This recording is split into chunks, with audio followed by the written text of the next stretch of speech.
27, Samson Alcantara should have been thinking of retirement and off vacations with his family.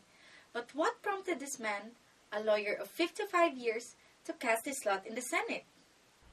Samson Alcantara on Inquirer.net's Inquest Vote 2013.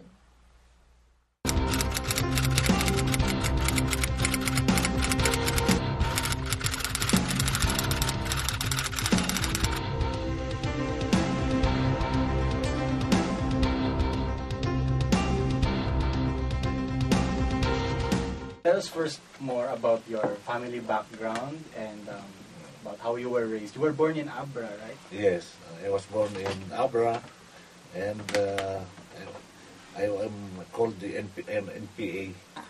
NPA. Hindi naman New People's Army yun eh. Yung native of the province of Abra. Yun ang tawag sa akin. At saka, I grew up there. Took up my elementary, yung high school doon sa amin sa Bangkid, Abra. And how was your family then? Well, we are yung mga Alcantaras doon, mga pobre yan. Mga poor, not belonging to the rich families there in Abra. Mga ordinary families with a few hectare of land, ganun. They were farmers? Yung parang ganun. Parang farmers kami. And did you have any brothers, sisters? I have two sisters. Yung isa, patay na. Yung isa naman, retired public school teacher in the Philippines, but she's now in the United States. And she is now 105 years old. Wow, 105? Yes, 105. That's why, whenever they ask me about my age, I tell them, I'm the youngest in the family. I'm the youngest in the family. Yung sister ko, 105. Retired public school teacher. At saka doon na rin, nagturo na rin sa Amerika. At saka yun ang nagpaaral sa akin. How did you come to want to be a lawyer from a native of Abra? Abra. Nung ako'y nandun sa Abra, yung tatay ko, kaibigan ng Quintin Paredes. Alam niyo yung former Senator Quintin Paredes. A very famous Filipino lawyer yun eh. Basta pumunta sa Abra, sabi, dapat, ganun din eh. Pag ikaw lumaki, dapat ganyan ka ni Don Quintin, abogado ka rin. Ganun. Kaya yun ang nag-inspire sa akin eh. So, from the time of my childhood, yun ang ko, yun ang ambisyon ko. At kung minsan pupunta po sa mga courts doon, nanonood. Maski lang ako, high school student, nanonood ako doon. Tinitignan ko, mga abogado, gagaling ito ako. Yun ang, wala ako ibang ambisyon. Ngayon, yun ang model ko, si Don Quintin Paredes. Kaya sabi nga nila, kaya nga hanggang ngayon, model mo rin. Senador yun, gusto mo rin maging senador ngayon. And besides Quintin Paredes, who are your role models? People you look up to? Wala akong makitang kung sa politiko, wala masyado. Except him, except Quintin Paredes. But did you know him personally? Yes, because when I passed the bar, he took me to work in his law firm, which was one of the biggest in the Philippines at that time. Yung ang partners niya, sila Honorio Poblador, ganun, sila Angel Cruz, Nazareno, saka we handled yung mga sensational cases like the Stonehill cases. Yung Harry Stonehill. Yes, Harry Stonehill cases. Kaya doon ako, I was taught how to practice law in that law office. And then, ang na-assign sa akin ultimately, yung mga kumpanya na may labor problems. Kaya naging ako yung labor lawyer. Up to now, I handle ngayon labor cases, and most of these cases that I handle now are for the workers. How do you feel about being the second oldest senatorial candidate at 77? You are next to Ernesto Maceda. Ano ba ang prejudice against a senior citizen?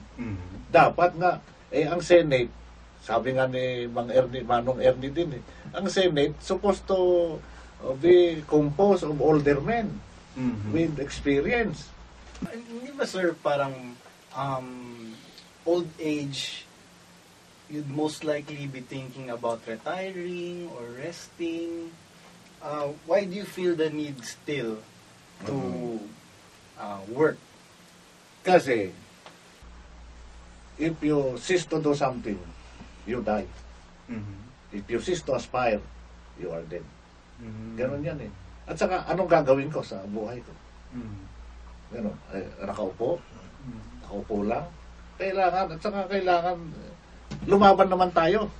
Wag naman yung palagi, hindi, matanda na siya eh. At saka sabi, ang attitude mo, matanda na ako, kaya hindi na ako lalaban yan. Hindi. Kailangan lumaban tayo. Ganon yan, hindi yung mahirap yung wala kang gagawin. That is the worst problem that can happen to a person. Wala ka nang gagawin. Your worst problem is that you have no more problem. Ganun yan. Wala ka nang problema. Hindi, mamamatay ka na nga.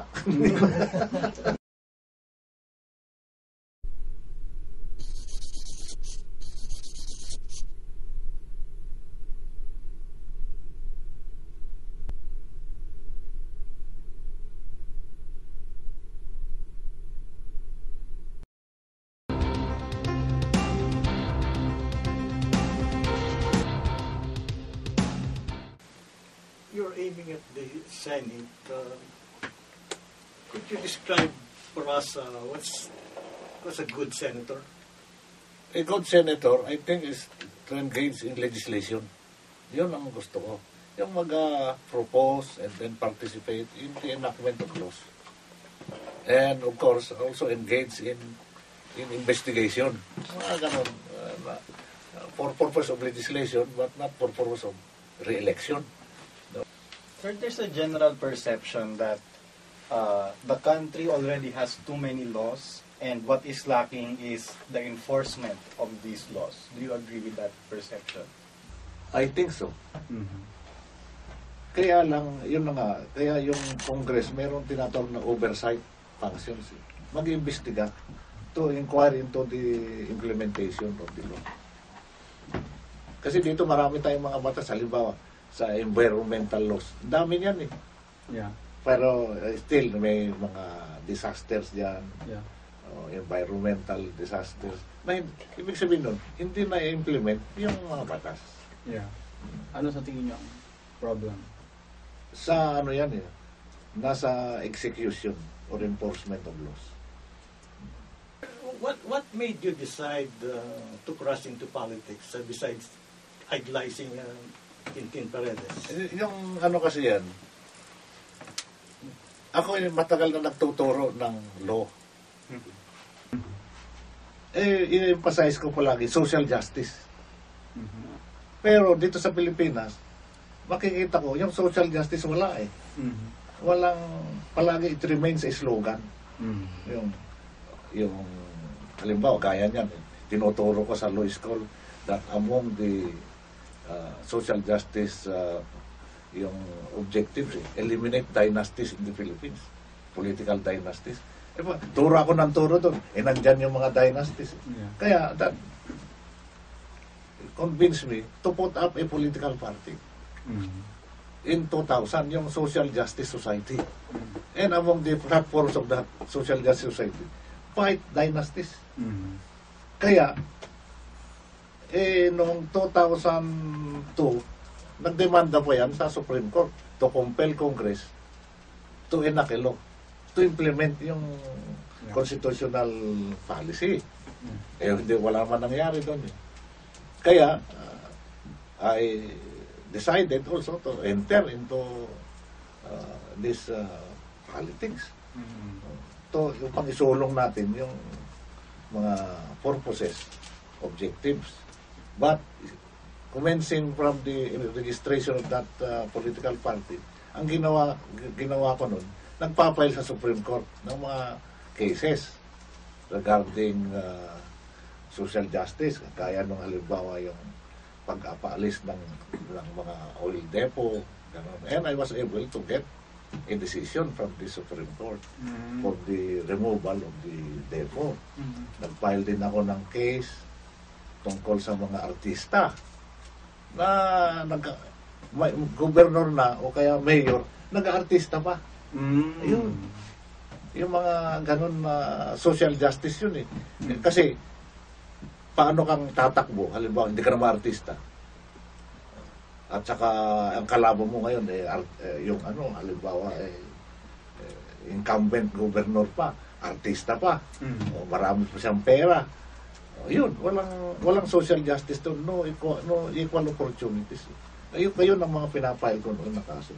So you don't want famous showbiz people to be elected into government? Are you? I have no objection to that. But once they are elected, they should stop from continuing with their profession in the meantime. Sir, what would you do to make people listen to your social justice battle cry? Ayun na, persistence. Persistence. Yes. Kaya nga, nagsimula tayo dito, sumabak na tayo sa actual elections. Ganon. Kasi it will remain a slogan, social justice. And may sabi nga sa akin, that's what I believe, a country without genuine social justice is a failed country. If you win, sir, what is your immediate goal? Yung my immediate goal is yung nasa dynasty. Dynasty. Oo, yun talagang magkakaroon na ng batas upang masabi na, ma-define na, sino ba ang kasama dyan at sino bang hindi kasama. The late Jesse Robredo had his Ginelas leadership. And then Lauren Ligarda is selling her Bibingka economics. How about Samson Alcantara? Yung ano ko dyan, yung quality education kasi ang gusto ko. And maraming mga proposals dyan on how to achieve or get quality education. Kasi sa konstitusyon natin, quality and affordable education. Ako ay teacher at saka sinasabi ko na palagi, we have to protect the teachers. You cannot have good students if the teachers are not good. Yung akin naman, yung teacher, ang protektahan natin. Kaya palagi ko sinasabi, dapat magkaroon tayo ng teacher's code dito sa Pilipinas. Meron tayong labor code. Meron tayong civil code. Ang wala lang dito, Da Vinci Code. Okay. Pero kailangan din may teacher's code.